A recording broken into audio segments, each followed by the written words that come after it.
विपक्ष को यकीन नहीं हुआ और इसका पता नहीं, अभी तो आज की बात आप कह रहे हैं, अब इसमें समझिए ना, ये तो विपक्ष, अगर गृह मंत्री ने, हमने सुना नहीं है, लेकिन आप जैसा कह रहे हैं कि अगर गृह मंत्री ने कहा है कि जो 3 लोग मारे गए हैं ये यही थे जिन्होंने पहलगाम में नरसंहार किया था, तो जो लोग कह रहे हैं कि नहीं ये वो तीनों नहीं है, इससे तो एक चीज समझ में आती है कि ये लोग उन दोनों के बारे में कुछ व्यक्तिगत जानकारी रखते हैं।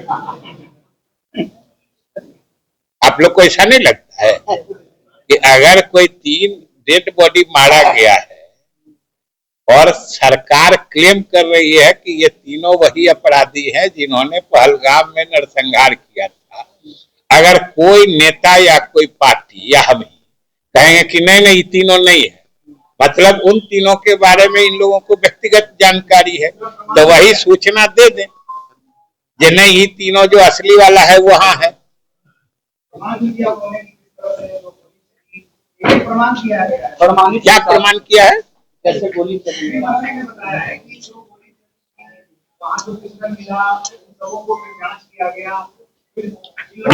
ये तो सरकार बताई होगी ना, तो सरकार तो प्रमाण दे के, और सीधा देखिए कि जब सदन के फ्लोर पर भारत सरकार के गृह मंत्री ने बयान दिया है तो ये स्वाभाविक है कि उनके पास प्रमाण होंगे तभी उन्होंने दिया है।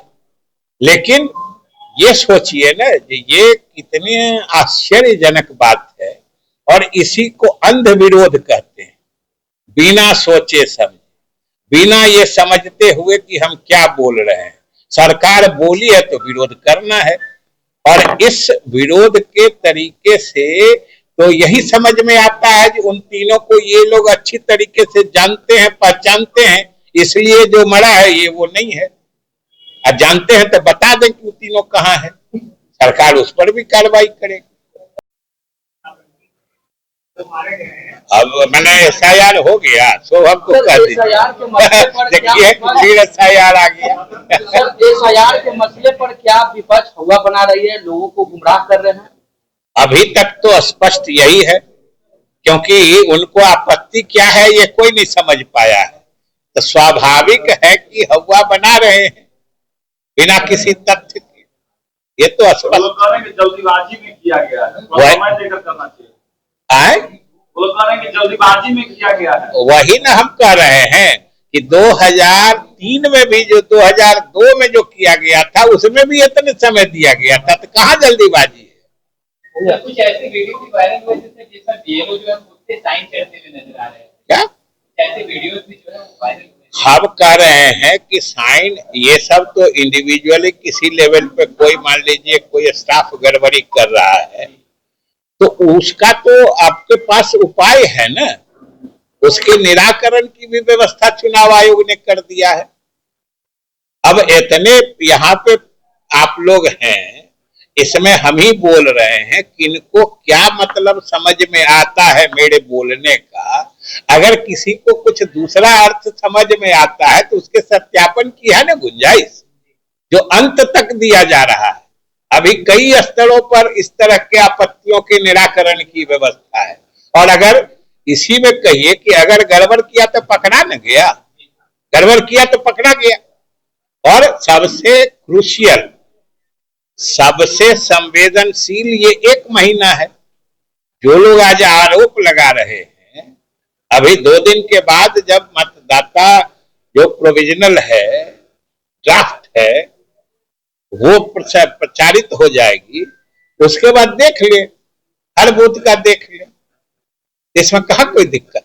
मुख्यमंत्री जी उन्होंने ये भी कहा कि जब लोकसभा के चुनाव हुए तो इसी काटा दे सकते हुए, क्या ये बात है।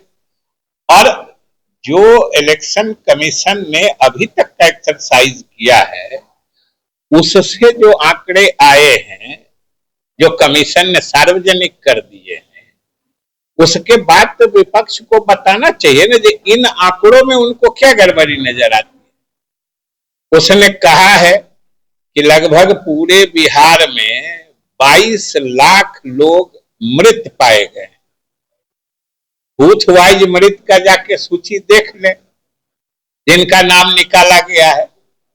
10-20 को ऐसा नाम निकाल दे कि जो जिंदा है और उसको इलेक्शन कमीशन मृत कर दिया गया, तब न होगा कि फर्जी आंकड़े हैं।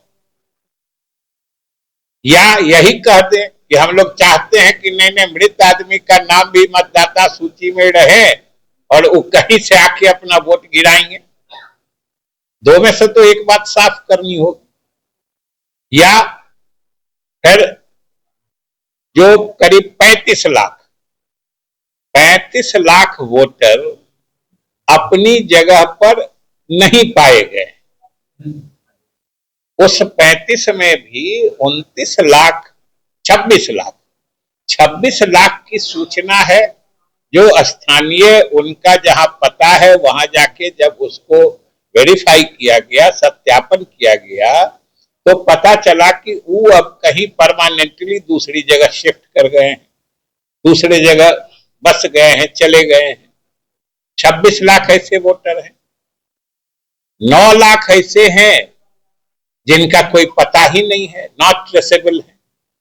नाम है जहां पर, वहां पे गया तो न उस नाम का कोई आदमी का पता चला, न कहाँ वो है, कोई क्या है वो नहीं पता चला है। तो ऐसे लोग भी हैं।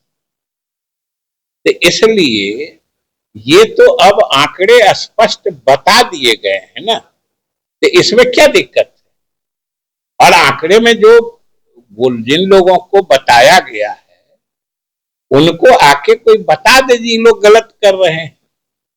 और सबसे बड़ी बात, जो पूरे एक्सरसाइज का निशाना बेमतलब का अल्पसंख्यक समुदाय की तरफ मोड़ के ये लोग अल्पसंख्यक समुदाय को जो डराने धमकाने की कोशिश कर रहे हैं राजनीतिक मकसद साधने के लिए कि ये लोग आपको निशाना बना रहा है और हम आपकी सुरक्षा दे रहे हैं। अब समझिए क्या ट्रेजेडी है राजनीति की, क्या गति होती है जो सही एक्सरसाइज को भी जबरदस्ती साबित कर रहे हैं जो अल्पसंख्यकों के विरोध में। अब बोलिए 22 लाख मतदाता मृत पाए गए हैं, इसमें भी कम से कम 70-75% नॉन अल्पसंख्यक है, जो अल्पसंख्यक नहीं है उनका भी नाम कट रहा है। ये बोलने में उनको दिक्कत होती है कि आखिर आबादी में सभी वर्ग, सभी जात धर्म के लोग रहते हैं, तो अगर मृत पाए जाते हैं तो सब में मृत पाए गए हैं, सबके निकाले गए हैं। अगर कोई दूसरे जगह शिफ्ट हो गए हैं तो उस कैटेगरी में भी सब वर्ग, सब धर्म के लोग हैं।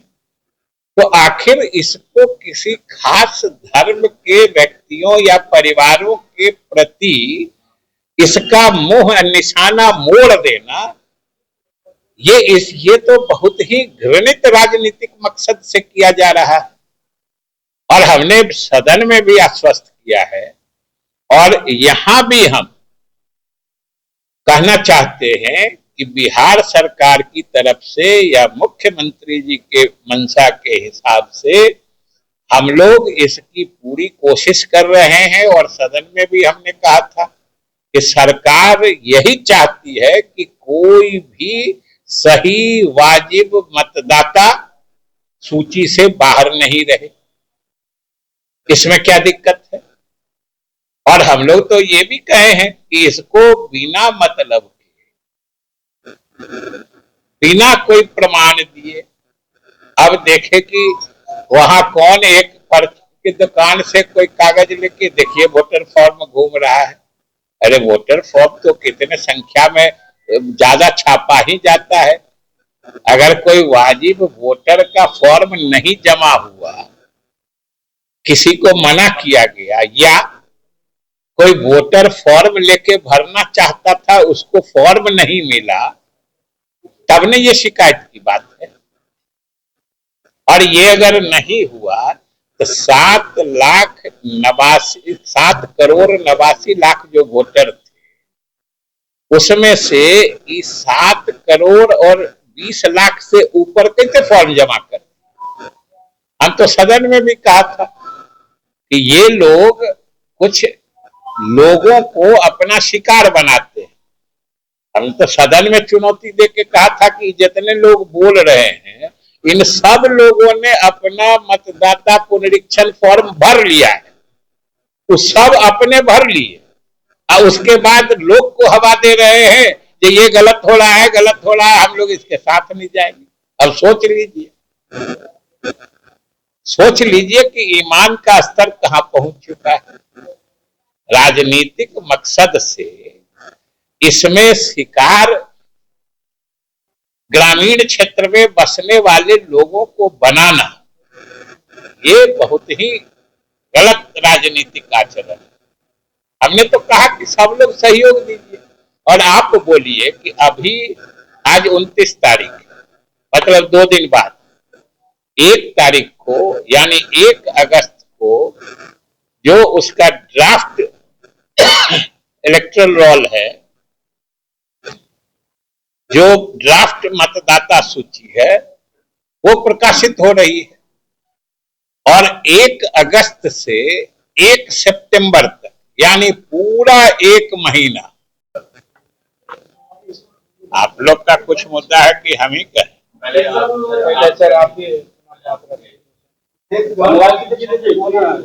विशेष गहन पुनरीक्षण पर क्या बोलना है, बोलिए। क्या आए?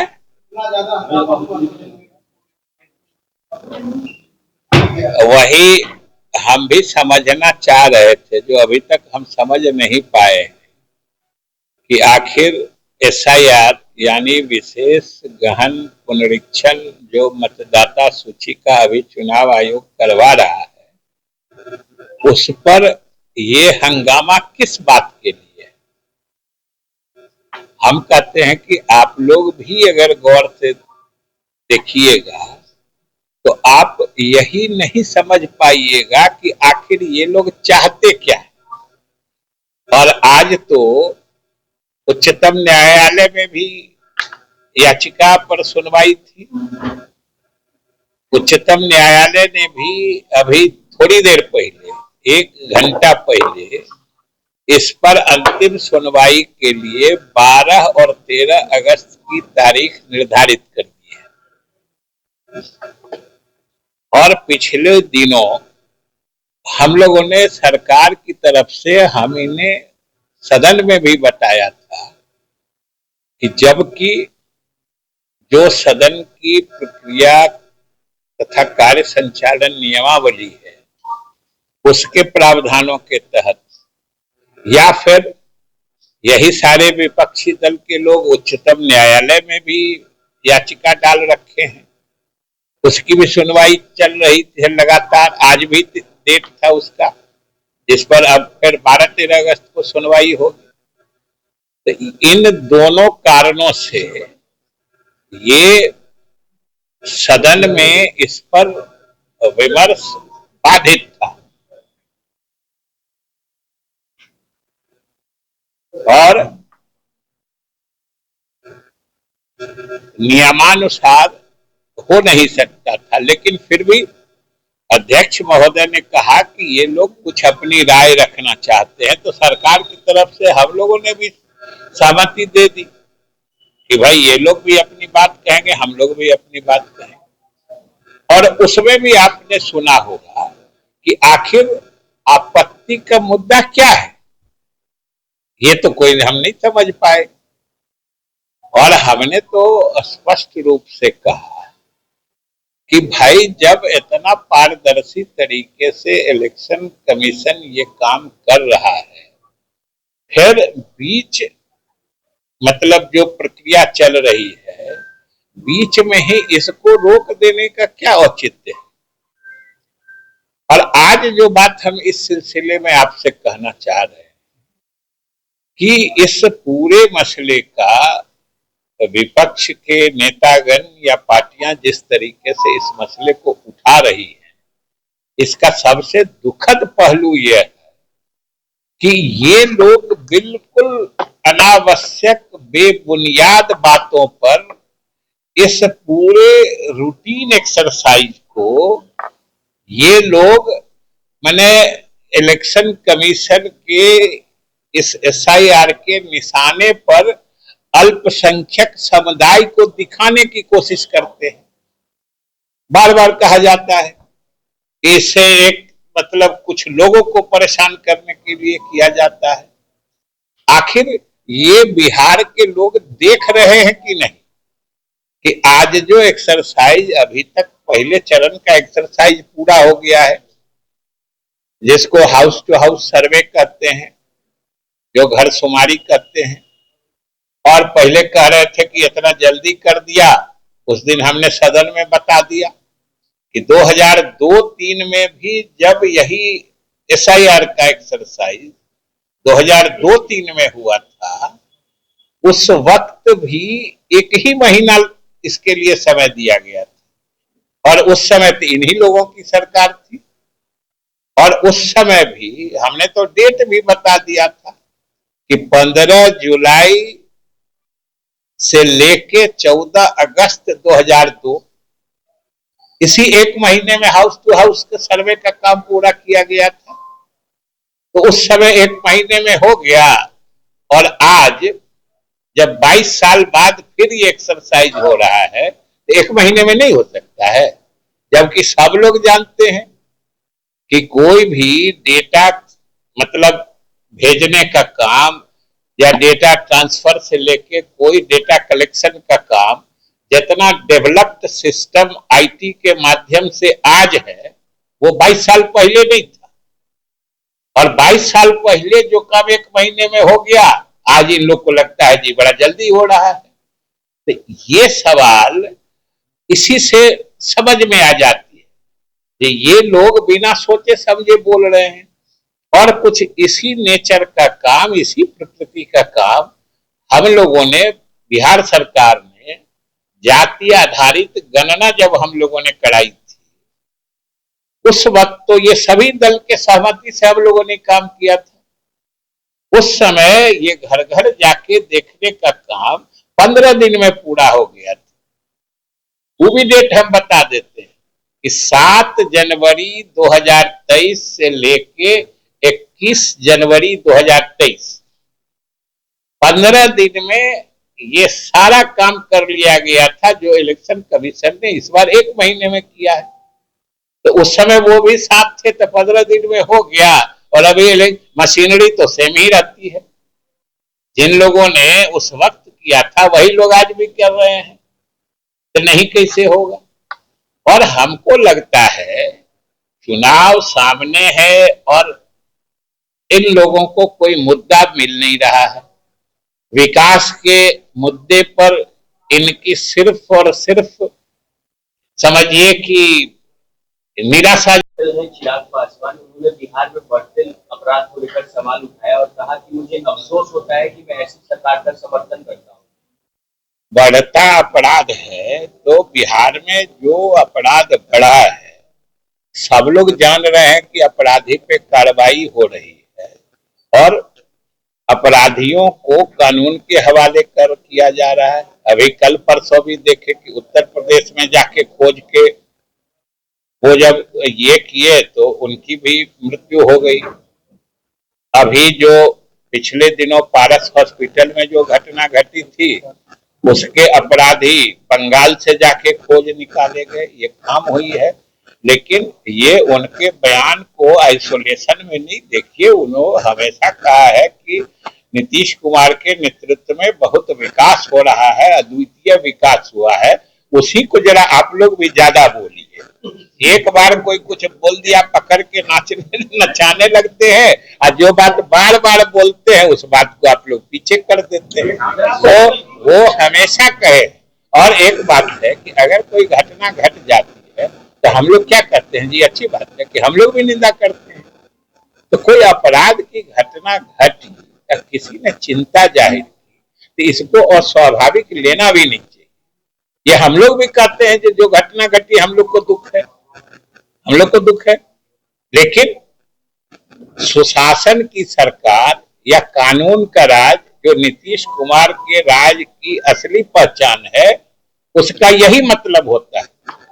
अपराध शून्यता जो है, मतलब अपराध हो ही नहीं, ये आदर्श बात जरूर होती है। लेकिन सुशासन का मतलब होता है कि आपराधिक घटनाएं कम से कम हो, नहीं अगर किसी परिस्थिति में घटनाएं हो गई तो अपराधी पहचाने जाएं और उनको कानून के हवाले किया जाए, जो बखूबी नीतीश सरकार कर रही है। सर आपने दल के कई प्रवक्ता बोल रहे हैं सर, चलिए ना आप दल के सर एक सवाल है सर, एक सवाल है, एक सवाल है